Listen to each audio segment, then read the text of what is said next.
ஆலங்குடியில் மதுபோதையில் தாறுமாறாக லாரியை இயக்கி விபத்தை ஏற்படுத்திய ஓட்டுநருக்கு பொதுமக்கள் தர்மஅடி.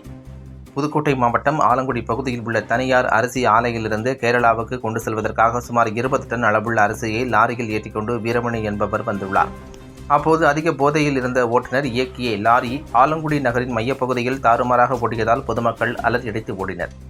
ஆலங்குடி நகர் பகுதிக்குள் சுமார் 1 கிலோமீட்டர் தூரத்திற்கு வழியில் இருந்து 5க்கும் மேற்பட்ட வாகனங்களை இழுத்து தள்ளிவிட்டு வந்த நபர் விடகாடுமுக்கம் பேருந்து நிறுத்தம் அருகே எதிரே மரக்கட்டை லோடு ஏற்றி வந்த ஆட்டோ லோடு மீது மோதியதில் லோடு ஆட்டோ ஓட்டி வந்த மேலாத்தூர் பகுதியைச் சேர்ந்த ஜோதி முத்து என்பவர் படுகாயமடைந்தார்.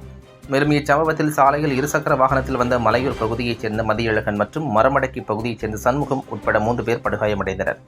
படுகாயமடைந்த நபர்களை மீட்ட பொதுமக்கள் ஆலங்குடி அரசு மருத்துவமனைக்கு சிகிச்சைக்காக அனுப்பி வைக்கப்பட்ட நிலையில் அவர்கள் மேல் சிகிச்சைக்காக புதுக்கோட்டை அரசு மருத்துவக் கல்லூரி மருத்துவமனைக்கு அனுப்பி வைக்கப்பட்டனர்.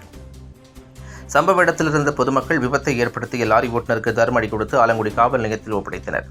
இந்த விபத்தால் ஆலங்குடியில் சுமார் 1 மணி நேரத்திற்கு மேலாக போக்குவரத்து பாதிப்பு ஏற்பட்டது.